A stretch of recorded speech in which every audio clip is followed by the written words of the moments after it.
Hello and welcome to the podcast. This is Ron's Amazing Stories. We have stories that should thrill you a little and chill you a little. It's amazing.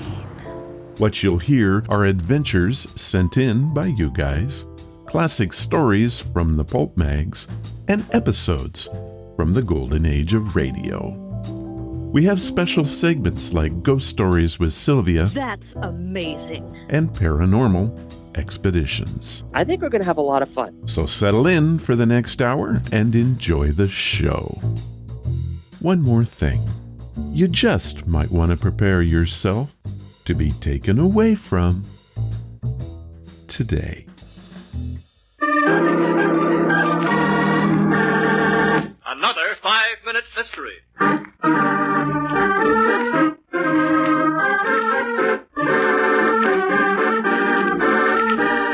This 5-minute mystery is being brought to you by Dinosaurs and Other Stories.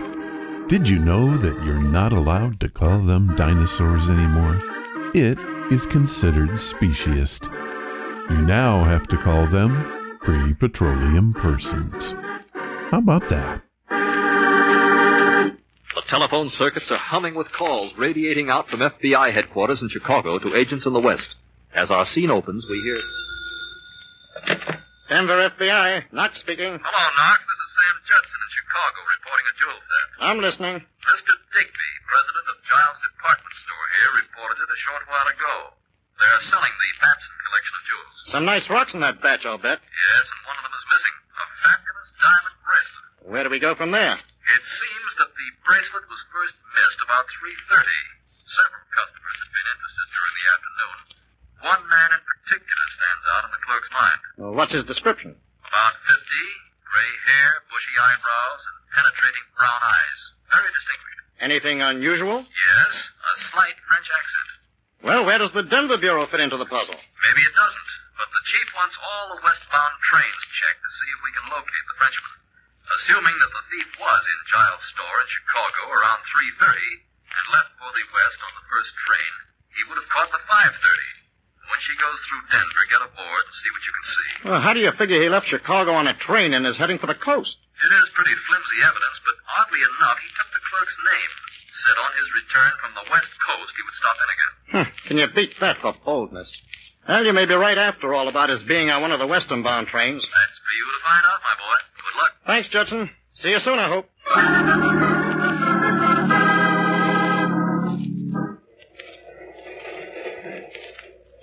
I beg your pardon, but haven't I seen you somewhere before? I believe it not, monsieur. Funny, though. I thought I might have seen you in Chicago. I have never been there myself. I passed through only on this train yesterday for the first time. I wish we had time to get off and look around. Oh, you're not traveling with someone else, huh? Oh, yes, my wife, Madame Bedeau, and I left New York together several days ago. Where you bound? For the West Coast. Well, I hope your business isn't too pressing, because I'm going to have to ask you to get off at the next stop with me. Oh, but monsieur, this is some sort of a joke. 1 minute you wish to be my friend, the next minute my enemy. On the contrary, Mr. Badeau. I'm an agent of the FBI, and your description fits perfectly the case I'm working on. The mistake in your alibi also fits. Wouldn't I be foolish to let you slip through my fingers? But I know nothing of this case, monsieur. I have a wire in my pocket dated March 10th, 1945, confirming my instructions from our Chicago office. The story fits perfectly. This is it, Mr. Badeau, where you get off. How did Knox decide that Badeau was his man? In a minute, Knox will tell us how, but first...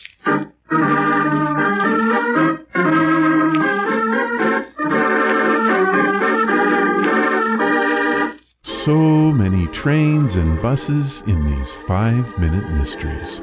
They surely do love their planes, trains, and automobiles. Oh, hey, I get that reference.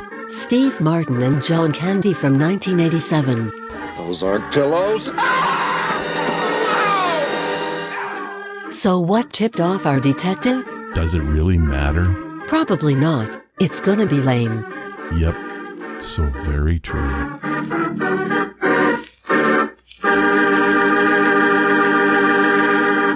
And now, back to the solution of our story.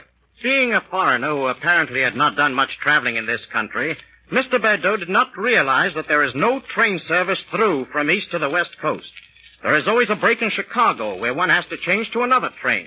So when Mr. Badeau declared he had not been off the train and had come through from New York, I was pretty convinced that he was my man. And as it turned out, I was right. Well, you were right. It was pretty lame. Well, if you were a train guy and knew the train schedules of the time, it would make sense. Okay, I'd buy that for $1. Oh, another catchphrase. I believe that one came from RoboCop in 1987. And you would be right.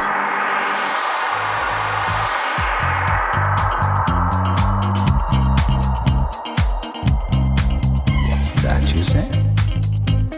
Hello and welcome to the podcast. Today's show theme is the dinosaur, but in retrospect, that might be pushing it just a bit. In the end, you will have to decide if it was a fitting theme or if I've just lost my ever-loving mind.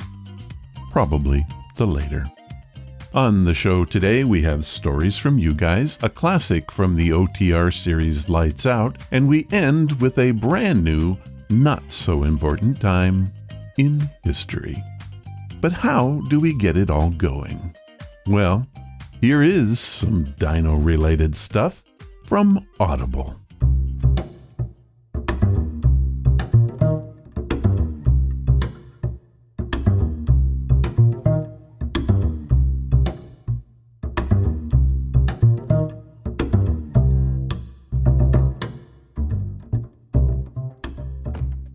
Today's podcast is brought to you by Audible. Get a free audiobook and a 30-day free trial at audibletrial.com/Ron's Amazing Stories. They have over 180,000 titles to choose from for your iPhone, Android, computer, Kindle. Whatever you have, you can listen to Audible on it. So what am I listening to? Jurassic Park, a novel by Michael Crichton, narrated by Scott Brick. We all know the Steven Spielberg 1993 film that started a franchise.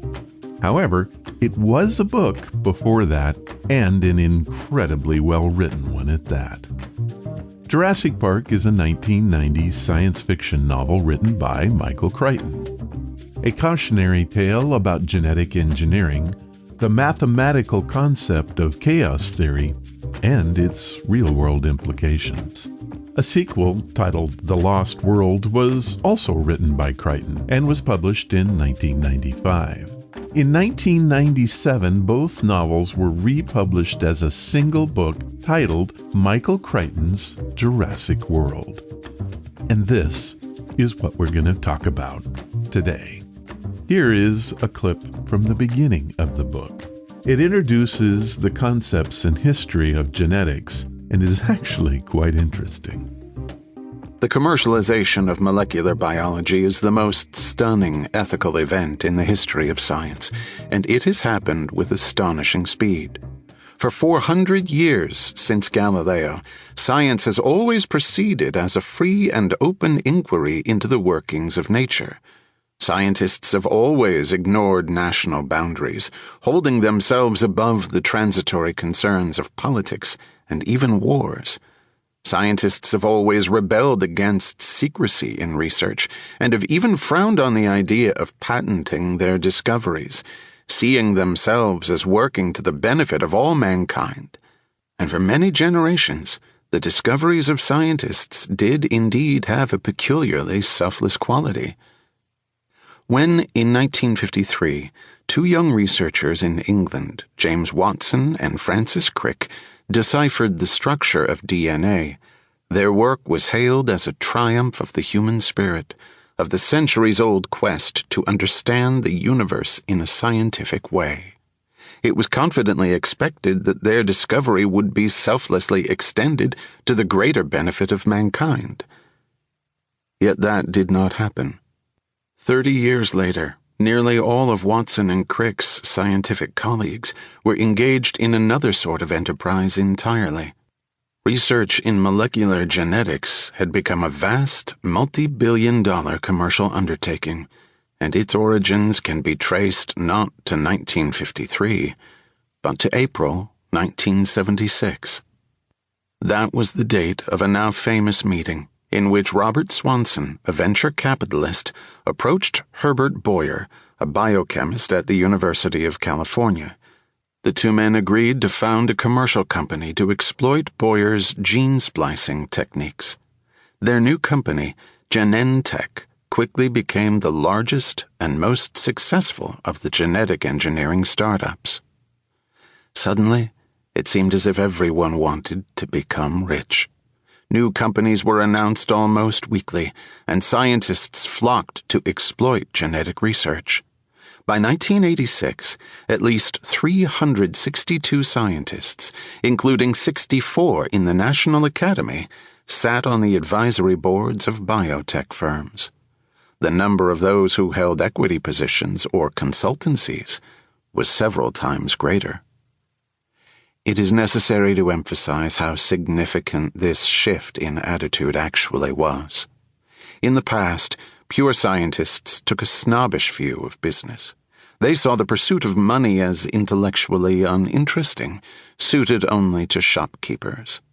And to do research for industry, even at the prestigious Bell or IBM labs, was only for those who couldn't get a university appointment.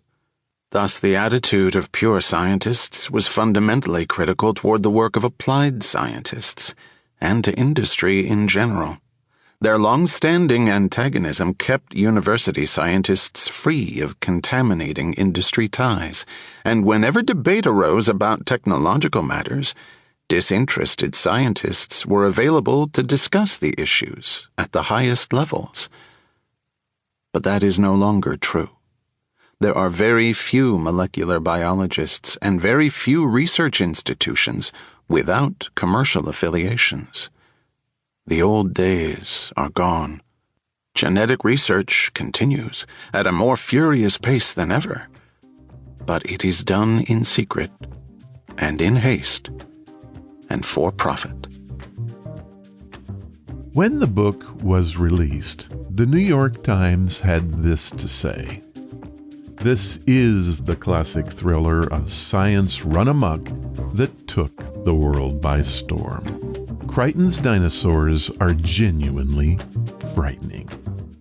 Now, to give you an idea of what that sounds like, here is another clip from the book. "Stinks here," Lex said. "What's all the white stuff?" "Looks like reptile droppings, probably from the birds." "How come they didn't finish the lodge?" "I don't know." They entered a clearing of low grass dotted with wild flowers. They heard a long, low whistle, then an answering whistle from across the forest. "What's that?" "I don't know." Then Grant saw the dark shadow of a cloud on the grassy field ahead. The shadow was moving fast. In moments it had swept over them. He looked up and saw an enormous dark shape gliding above them, blotting out the sun. "Yow!" Lex said. "Is it a pterodactyl?" "Yes," Tim said. Grant didn't answer. He was entranced by the sight of the huge flying creature. In the sky above, the pterodactyl gave a low whistle and wheeled gracefully, turning back toward them. "How come they're not on the tour?" Tim said. Grant was wondering the same thing. The flying dinosaurs were so beautiful, so graceful as they moved through the air. As Grant watched, he saw a second pterodactyl appear in the sky, and a third, and a fourth. "Maybe because they didn't finish the lodge," Lex said. Grant was thinking these weren't ordinary pterodactyls. They were too large. They must be pterodactyls, big flying reptiles from the early Cretaceous. When they were high, these looked like small airplanes. When they came lower, he could see the animals had 15-foot wingspans, furry bodies, and heads like crocodiles. They ate fish, he remembered, South America and Mexico. Lex shaded her eyes and looked up at the sky. Can they hurt us? I don't think so. They eat fish. One of the dactyls spiraled down, a flashing dark shadow that whooshed past them with a rush of warm air and a lingering sour odor. "Wow," Lex said. "They're really big." And then she said, "Are you sure they can't hurt us?"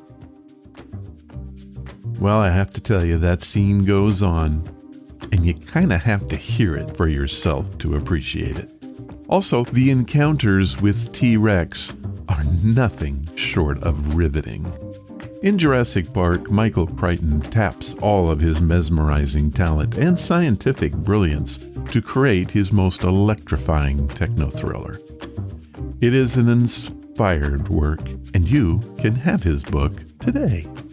Here is what Audible has set up for us. They are offering a free audiobook and 30 days to give you the opportunity to check out their service. This includes free access to the Audible Plus catalog, which is updated monthly with new titles. To download Jurassic Park today, go to audibletrial.com/Ron's Amazing Stories. Again, that's audibletrial.com/Ron's Amazing Stories, and you can get your free book today. Thank you, Audible.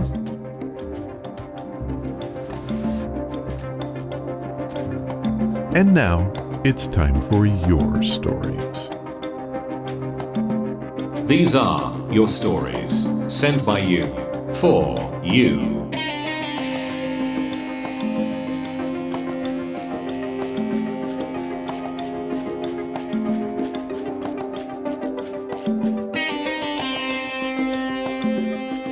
This time on These Are Your Stories, we don't have a theme, and I can honestly say that they have nothing to do with dinosaurs. However, I'm pretty sure that you're gonna like them. But before we get to them, I wanted to let you know that I am in need of a story refresh. My pool of new stuff is getting low, which always happens this time of year. Also, the month of spookiness is fastly approaching, so what I really need are your scary stories. So if you've been holding on to one, now is a good time to submit it. Okay then, let's get to this week's stories. Our first story was sent in to us via Reddit and was written by Lee Garcia from New York. It is the perfect example of the head scratcher. Before my family moved, we lived in a small town called Waterford outside Albany, New York. It was along the Mohawk River and was very close to where the Mohawk and the Hudson connect to the Erie Canal system. We lived in a small house at the time, around 15 years ago. My family both had instances in the house where they would hear me as a 3-year-old having conversations by myself in my room. They were freaked out by this, obviously. When they asked me who it was, I would always give the same response: the runaround man. This also coincided with an experience they had where the lights in the kitchen would turn on and off at will. When they had someone come look at it, they said it was perfectly fine, but the activity never stopped. One day my father was watching the wall switch, and it moved on its own right in front of him. Years later, my parents found out from some people who lived in the town for many years that the house used to be occupied by a handyman in the 1920s and 30s. He was referred to around town as the runaround man. His family lived there until a fire nearly destroyed the house, and he was killed. On a side note, my family moved from that house in the mid-2000s. It was later torn down after massive flooding from Hurricane Sandy in 2012. Lee Garcia, New York. Well, Lee, there's not much anyone can say about that. It truly left me scratching my head in wonder. I'm always interested in looking things up, and I decided to look into Waterford. I found an amazing photo of the flooded streets in 2012. I also found this little tale. Cohall Falls is a waterfall that runs off the Mohawk River between the city of Cohoes and the town of Waterford.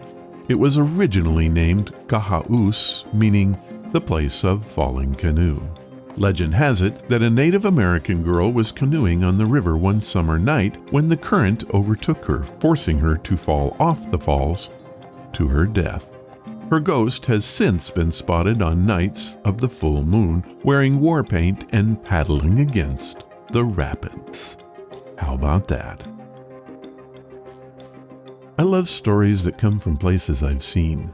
In the early 2000s, my company sent me to Austin, Texas for some training. I was there off and on for about 4 months. During that time, I did a little sightseeing, and one of the places I visited was along the Riverwalk. I saw the Alamo and the famous Menger Hotel in San Antonio, Texas. Why is this place famous? When the Civil War and Reconstruction were over, and especially after the railroad arrived in 1877, the Menger became the best-known hotel in the Southwest. It was praised for the cuisine offered in the colonial dining room. True stuff. Now, I never stayed there or ate there, but it sure is a beautiful place. Boyd Gray from Texas has a different experience with the hotel. He sent this in via the website and gave it the title, Awesome Hotel, and the ghosts are pretty cool too. I'm sure most people that are into ghosts and the paranormal have heard of the Menger Hotel. It has a long history and it's seen its fair share of events, but I won't bore you with that. Also, it doesn't hurt that it's parked right next to the Alamo. I love the Menger, and not because it produces some of my favorite encounters, because it's a great old hotel and the staff there are always on point. I'm not much of a modern hotel guy. I like a hotel with history and charm instead of a modern look or a bunch of extras. My first stay at the Menger didn't produce results, and even the ghost tour was pretty standard, but hey, it was well done and I learned the history. The next trip back was a different story. I booked there again because I just like the hotel and the staff. I checked in, went up to my room, which was located on the Alamo side, unlike the first time. I passed a mirror in the hallway that overlooked the balcony, and I saw a woman dressed in period clothing. At first, I thought it was one of the ghost tour ladies because that's how they dressed. But by the time I whipped my head around to look at her, she wasn't there. I shook my head. I thought I must be overlaying the painting from downstairs in my head.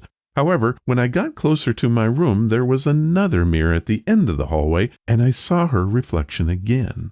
I turned around to see if someone was behind me, and there was no one there. That made me uneasy, but I smiled and thought that this was going to be a good trip, even if I didn't experience another thing. Well, it didn't stop there. Later that night, I was getting ready to go out to dinner.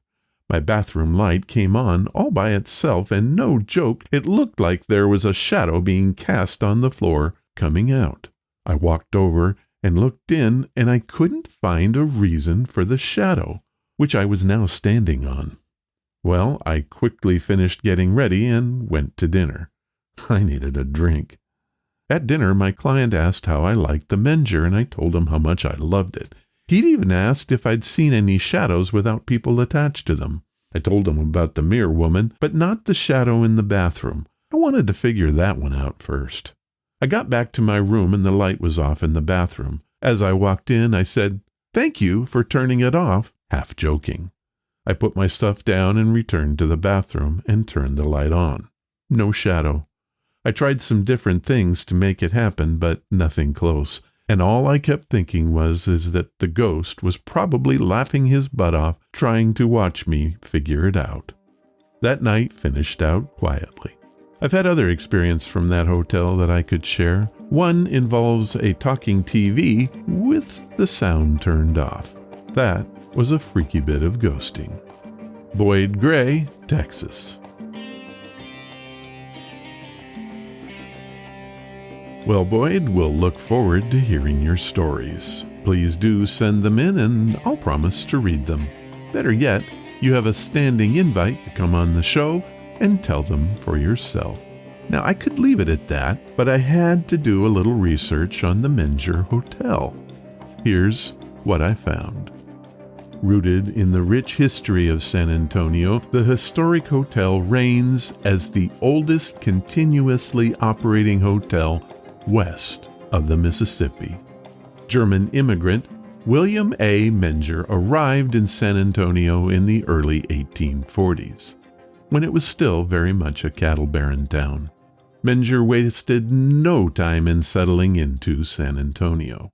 Within a few years, he started the Western Brewery, which was the first one in Texas, and by 1878 had also grown to become the largest operating brewery in the Lone Star State. The brewery had been built on part of the site in which the Battle of Alamo had transpired. Just on the other side was a boarding house owned by the widow Mary Gunther. As it turns out, Mary was one of the first people that Menger met when he moved to San Antonio. He convinced the boarding house proprietress to marry him, and soon the two were wed. Both businesses thrived in San Antonio market, but soon enough it was necessary to expand the boarding house. They needed more space. Together, Mr. and Mrs. Menger decided to turn the boarding house into an opulent hotel. They named it the Menger Hotel, after themselves, of course, and set upon making their dream a reality. Now, there's a bit of dispute on how many ghosts still haunt the halls of this historic hotel. Some put the number of specters at 32. Others claim the number might be closer to 45. One thing we know for sure is the Menger isn't just haunted, it's haunted. One of its most famous ghosts is said to be that of Teddy Roosevelt. His ghost is one of the most frequently seen at the Menger. Seated at the bar, he's known to holler out at the workers, easily coercing them into conversation. On the rare occasions when the staff has actually approached the very real-looking apparition, he is said to start with his recruiting tactics as though trying to rope them into joining the Rough Riders. Amazing. I would love to see that. Well, that's it for this time. If you have a story you want to share like Boyd did, head to the main website at Ron's Amazing Stories and click on the story submission banner. Leave your story, give it a title, and tell me where you're from. I'll read it if I can.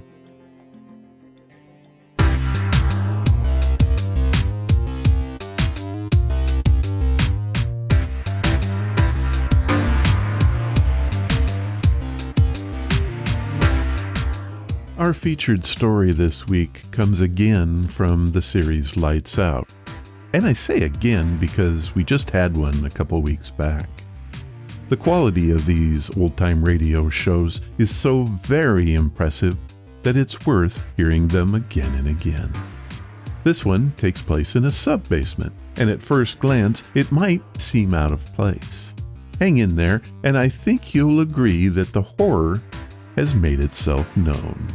However, I want you to think about what the real horror of this one is. The answer just might surprise you.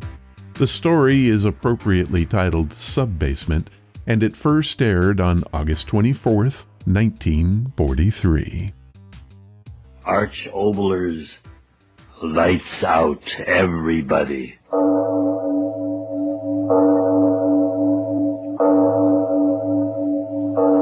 It is later than you think.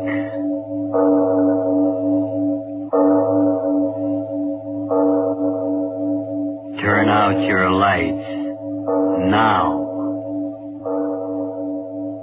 Some of you may not know this, but beneath many of our cities there's a subworld, not only of subways, but sub-basements and man-made caverns where little trains run and deliver the goods to the department stores and the factories of our industrial complex.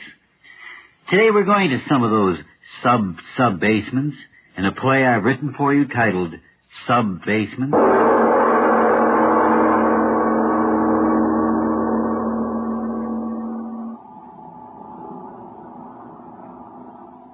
But of course I can run an elevator. I was just asking. And I told you. Well, here we are.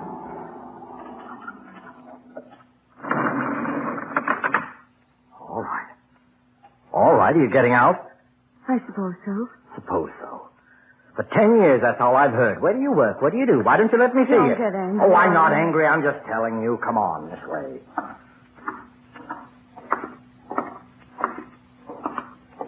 That's a big basement. You don't know the half of it.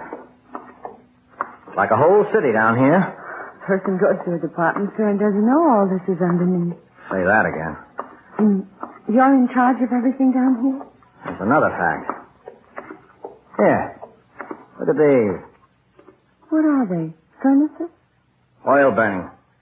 Each and air conditions the whole building up above. 20 stories. But where is everybody? Nothing but a watchman at this hour of the night. Everything's shut down. Help! What's the matter with you?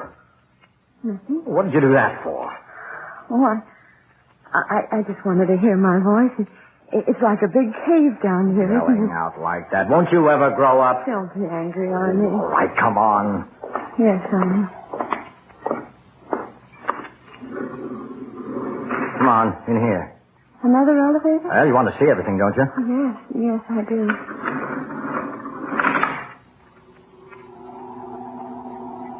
Down some more? Yeah.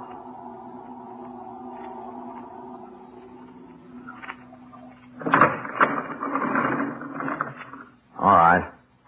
Another basement. Yeah. Go ahead. Plenty of light to see behind. What's down here? Come on over here. I'll show you. There, in the wall. Is it a tunnel? That's what it is. But a tunnel down here? See those tracks? Yes. Where do they go? How do you think all the merchandise is brought to all the stores here in the business section? Tunnel system, that's how. Right under the city streets. I had no idea. Mighty few people have. Trains run on those tracks, bring the stuff right in. Trains? Oh, Arnie. You think all I got to do is make jokes? You think the only kind of a train's a big one? Well, I just don't know. These are little ones. They run on electric batteries, just like they have down in the mines. Come on, I'll show you. Where? In the tunnel. But it's so dark. There are lights every little ways. Come on. I don't think so. What's the matter with you? I'm afraid. Oh, for John's sake. For years you've pestered me to see... You come along, Emma. You understand?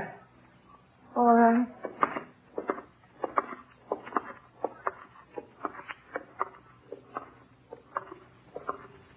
Arnie, this is far enough. Oh, for John's sake. What's the matter with you now? I don't know. Come on. There's one of the little engines parked down at the end of the tunnel. You might as well see it. I'll keep walking. I think I'd like down to... this way. You'll see the train. Yes, but Arnie, the light... Arnie, where are you? Right here. What's the matter? Matter? Oh, why are you standing so close to me? I'm your husband. Oh, Arnie, don't be silly. Emma, I'm going to tell you something. Arnie, what's the matter with you? Listen to me for the last time. Last time? Arnie, what's the matter with you? Do you know that you can't get out of here? What? You can't get out of here. Arnie, what are you talking about? What are you talking about? Oh, Arnie. You haven't made a joke like that in years. The last time you tried to scare me was right after we were married, remember? With that fur piece you made off was a dead animal that had gotten in the bedroom. You remember? I remember. Come along further, Emma. Oh. As long as I know what you're up to, I don't mind. How far are we going? A long way. All right, Arnie. Anything you say. Don't I know it?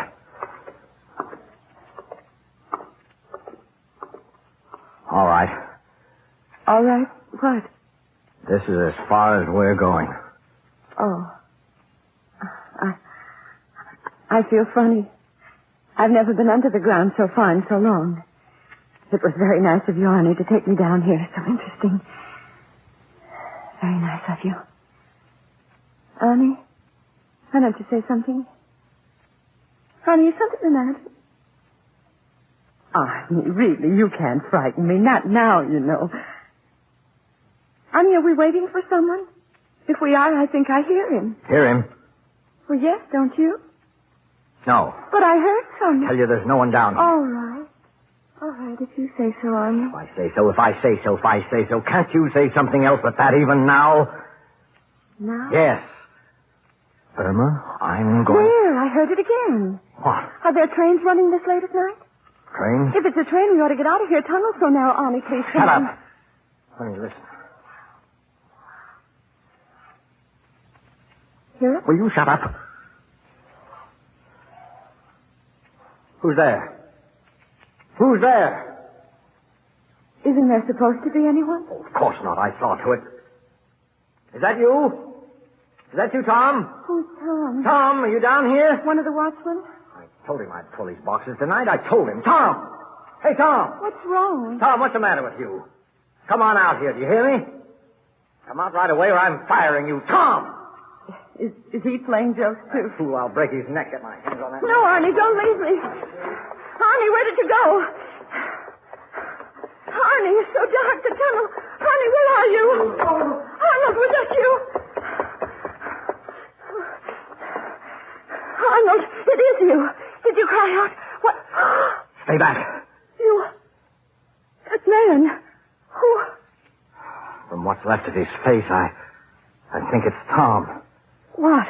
What happened? The train ran over him? Arnold, answer me, was it? Train? No. Something's torn out his throat. Come on. Gotta get out of here. Oh, yes.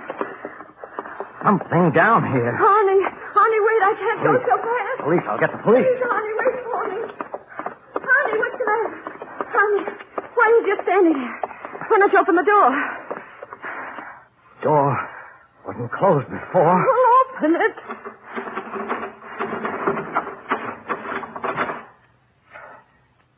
It won't open. It won't open!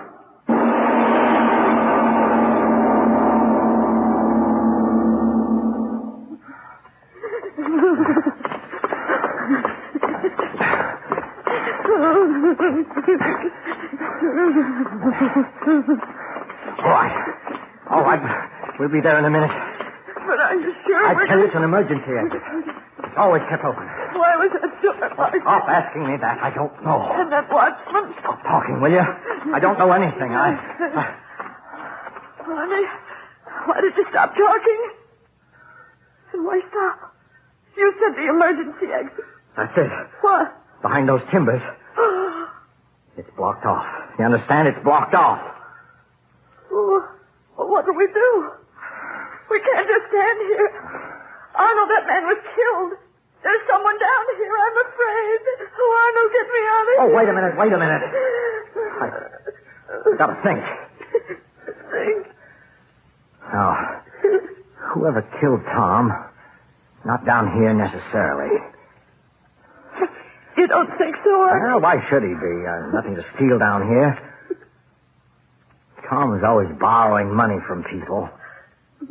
Somebody he didn't pay back. Yeah, that's it. But the doors... Oh, well, he got out and closed the doors. What of it? We can get out. Come on. Where? I told you these tunnels lead to the buildings all over the business section.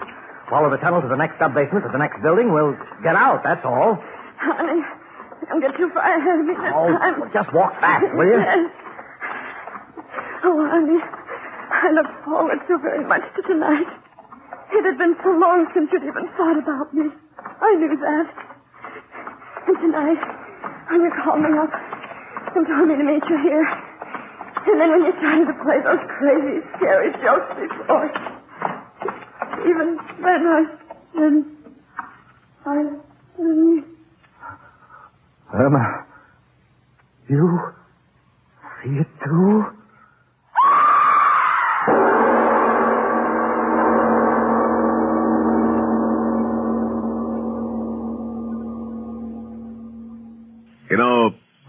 did think that Lifebuoy Health Soap got me extra clean. But I never knew how right I was till the doctors came along and actually proved it. Yes, it's true. After comparing the effects of daily baths with different soaps, these doctors made this amazing statement. Actually, you're cleaner, safer from BO when you bathe daily with Lifebuoy than when you bathe with any other leading soap. Something to think about, isn't it? Well, the answer's simple. Lifebuoy does more than just remove the grime and perspiration you can see. Lifebuoy is more effective than any other leading soap against invisible dirt that can form a foothold for BO. Lifebuoy gets you even cleaner than the eye can see. After 820 scientific tests, these doctors say that Lifebuoy's purifying ingredient makes the difference. And this same purifying ingredient actually makes Lifebuoy milder, safe even for a baby's tender skin. So enjoy a refreshing Lifebuoy bath every day. You like Lifebuoy's creamy rich lather, its wonderful mildness. Get Lifebuoy tomorrow.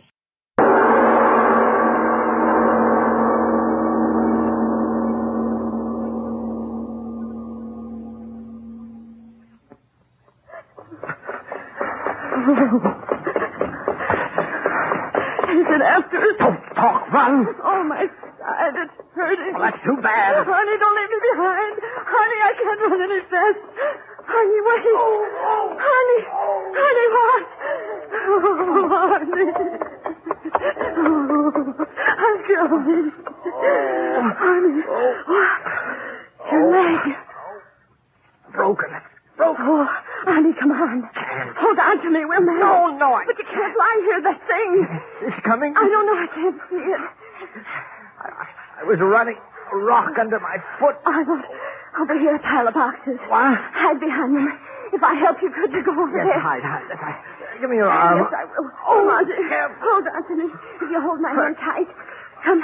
Get over there. Come on. I'll help you. Take it easy, will you? That's it. We're getting there. Where? Back here. There. Oh. Now help me down. There. Here you are. Oh, honey. There. Oh. We'll be all right.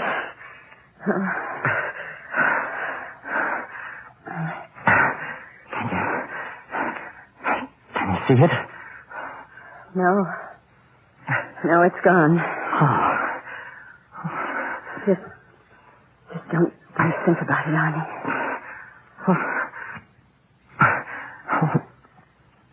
What was it? Emily, you hear me? What was it? You went to school. You studied things like that. That thing. What was it? Irma, didn't you hear me? Yes. I heard you. What was it? Was it a lizard? Yes. Some kind of a lizard. That's it. A lizard. Some kind of a lizard. Why do you say it that way? I saw it good, Arnie. Well? In school. One of the books, there was an animal like that. How did it get down here? A lizard that big? Oh, no, you don't understand. Geology book.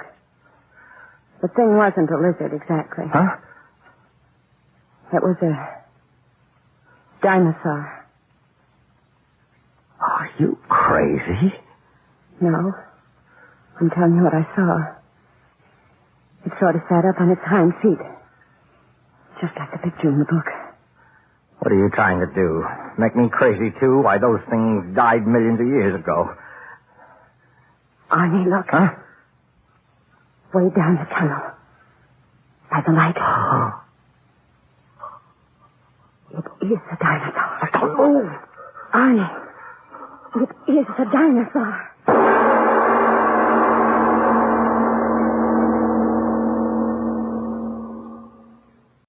But now, 2 points that'll pay every driver to remember if you want to be sure you're getting the tops in quality when you buy gasoline. 1, in gasoline, it takes extra quality to give you extra mileage, to go farther. And 2, Signal is the famous Go Farther gasoline. After all, the only way any gasoline can put more thrilling performance into your car is by helping your motor run more efficiently. And when your motor runs more efficiently, naturally you get better mileage. So mileage is really the best yardstick of gasoline quality. That's why we're so proud of Signal's good mileage. And it's why Signal says, when you buy gasoline for your car, to be sure you're getting the tops in quality, there are just two things to remember. One, in gasoline, it takes extra quality to go farther. And two, throughout the West, from Canada to Mexico, Signal is the famous Go Farther gasoline.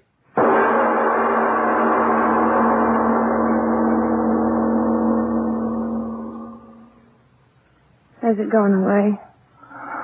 I don't know. It's been so long. Just don't move. It just looked at us. Yeah. Why doesn't it come after us? Why? Maybe it didn't see us. What?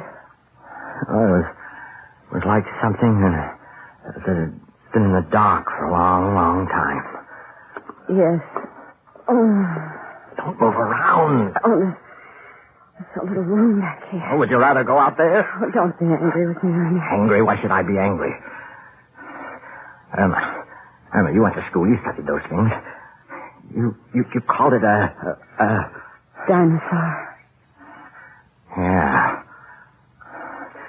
All these hours I've been thinking, how could a thing like that, which was supposed to have passed out of the world so many years ago, how could it be alive now? I don't know. Irma, listen, I know. This tunnel under the business district, they were putting on an extension, blasting in the rock. Maybe that thing came out from inside the earth. Maybe. You're not frightened, are you? No. Why not? Because I'm with you. If it came back, what could I do for you? It's just being with you. Yeah. I keep thinking. What? That poor watchman. Yeah, it'll really be something when it's morning and everyone finds out about it. What do you think they'll do? They'll hunt it down. The police will get it soon enough. Arnold. Yeah? Arnold, what if it won't be here then? Huh? It's been hours since we last saw it standing down there. What if it's gone back where it came from? It's all right with me. But what if they're not... They'll hunt it down. They'll find it.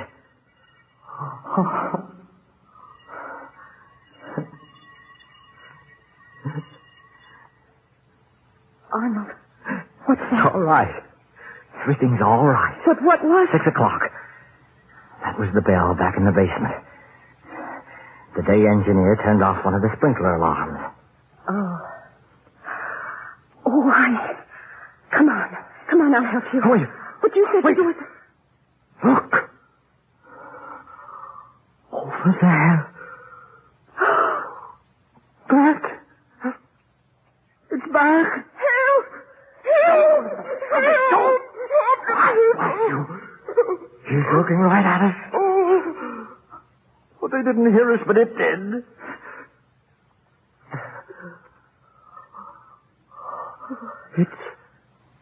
It's starting this way. Oh. My leg. Arnie. Oh, how slowly it's moving. As if we can hardly see. That's it, Anna, that's it. What? It's blind. That thing's blind. It's lived under the earth so long it can't see. But it's still coming this way. Oh, honey, come on. I can't. Hold on to me. Let me alone. Go ahead. No, try. I'll carry you. You can't carry me. I will. Go ahead, Emma. Go ahead. I tell you. won't Go go. on. Don't stay here. I tell you. Go on. Honey, please listen to Why me. should you stay here with me? I wanted to kill you tonight. You hear me? I brought you down here to kill you. Oh, Arnie, no, you're only saying I'm telling you the truth. I brought you down here to kill you. No, Arnie, I'll stay with you. Listen to me. I brought you down here to kill you. Now, that's the truth. Look at me and believe it because it's the truth. That's why you... That's why I suddenly got so wonderful. I was sick and tired of you. I was sick and tired of living. So I brought you down here to kill you and then kill myself. Arnie. Look at it out there. It's feeling its way along. Well, he'll take care of me, but you've got to get out of here, Irma. No. You've got to get out. I deserve to die, but Irma, not you. You're so blasted good. I guess that's why I got tired of you, but that's no reason for you to die. Irma, stop looking at me like that. You've got to get out. Run straight down the tunnel. Keep running and you'll get away. Irma, just don't look at me. Get going. No, Arnold. Oh, why don't you say what you've always said to me all these years? Just as you say, Arnie. Just as you say. Oh, Irma, will you get out of here? Oh, slowly it moves. Irma. It is blind. Bless you. Look, will you listen to me? Will you go? You've got to go. They'll think I've killed you. No, they won't. They yes, won't. Yes, they will. I left a note back home for the police. I told them I had killed you. If that thing kills you and me, they'll still think I was the one who did it. Now, do you want me to be a murderer? Do you want that? You left a note? Yes. Don't you remember I turned back after you went out the door on the dining room table? Get out of here and get that note. Don't make them think I killed you, and I didn't, and I don't want to. You're such a good... You're too good for me, and I was tired, and I was crazy. Don't make me a murderer, Irma. Arnie. Goodbye. Goodbye? Yes, Irma. Yes, hurry. Run fast. Straight ahead. He won't get you, I promise. Arnie. Go.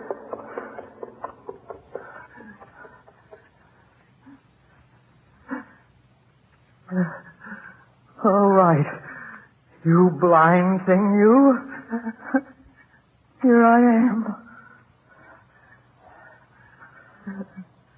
Yeah. Here I am. Here. I'm not scared. Come and get me.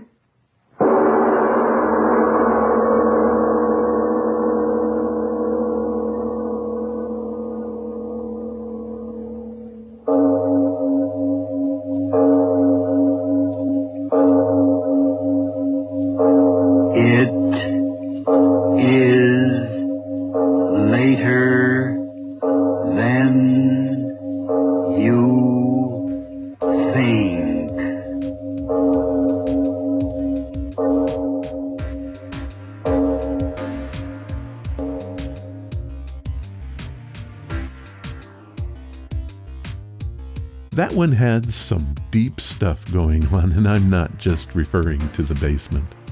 Sometimes it was really hard to get to the basement of a department store. That's where they store the unused seasonal displays, mannequins, merchandise, and even records. Not always, but sometimes there is a sub-basement in these places, and they can be a world unto themselves. In the 1980s, I had the pleasure of being the projectionist at the local historical Kiggins Theatre here in Vancouver. We had a basement, and below that was a full air raid shelter. Since I had full access to the building, I went down there all of the time, and I would sit in complete darkness. I used to imagine what could be lurking mere feet away. I think that's why this story hit me so. I found it utterly compelling, and I hope you did as well.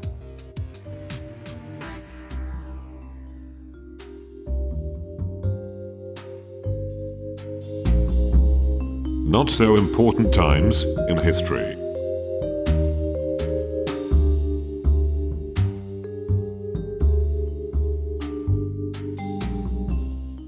In this segment, we take a look at historical events that may otherwise go unnoticed. We look at history with a fish-eyed lens, giving a perspective that should provide no insight to anyone or any time. But it is historical, or hysterical, as the case may be. Join us now for this event in history. Have you ever heard of the Angels of Mons? In August 1914, World War I was just getting started. The Germans were preparing to invade France, but they first had to get through the British Expeditionary Force, BEF. While vastly outnumbered, the Brits had more experience, and they met the Germans at Mons, Belgium. The BEF managed to stall the Germans for a bit, but unfortunately they were forced to retreat. Well, that's one story anyway. According to some people, Mons was actually a British victory. When the going got tough, a band of angels descended from the heavens and decimated the Germans. This Old Testament tale spread across England, courtesy of books, newspapers, and even churches. Many of the English faithful sincerely believed otherworldly beings had shown up at Mons with flaming swords. So how did this celestial story get started? Fake news, that's how. Weeks after the battle, a fiction writer named Arthur Machen penned a short story called The Bowmen. In this alt history tale, ghostly medieval archers appear at Mons to help fight the Germans. The story was published in the Evening News, and while it was clearly made up, the Bowmen sowed the seeds for what happened next. In April 1915, a story called A Troop of Angels was published in numerous newspapers and magazines. In the article, 2 unnamed soldiers reported seeing angels on the battlefield. Things were further confused when the Occult Review published a false story asserting that every soldier at Mons had seen divine beings. Then, in 1931, Brigadier General John Chartis published letters he'd written during the war. One mentioned the angels, but historians believe that the letter was forged after the battle for propaganda purposes. It really seems like the Bowmen stirred up a few overactive imaginations, and while the story grew more elaborate over the years, it all got started with a silly short story. How about that? I found this story on grunge.com. Grunge is a place to immerse yourself in weird news, fun facts, and cool tidbits on history, entertainment, science, and plenty more. It's just like reading books, but exciting. I hope you enjoyed this edition of the Not So Important Times in History. It was brought to you by Gladys Goodies, great treats for your dog to eat. Now, Gladys Goodies has just introduced their newest treat. Little Bits liver sticks are a great source of vitamins for your pet. These treats are great for cats and dogs alike. They are made from 100% beef liver. Liver is a nutrient-rich organ that most pets love eating. You can get these treats and some really cool swag for your dog or cat at GladysGoodies.com. And don't forget to use our promo code RONS to get a 20% discount on all of your purchases. That website again is GladysGoodies.com.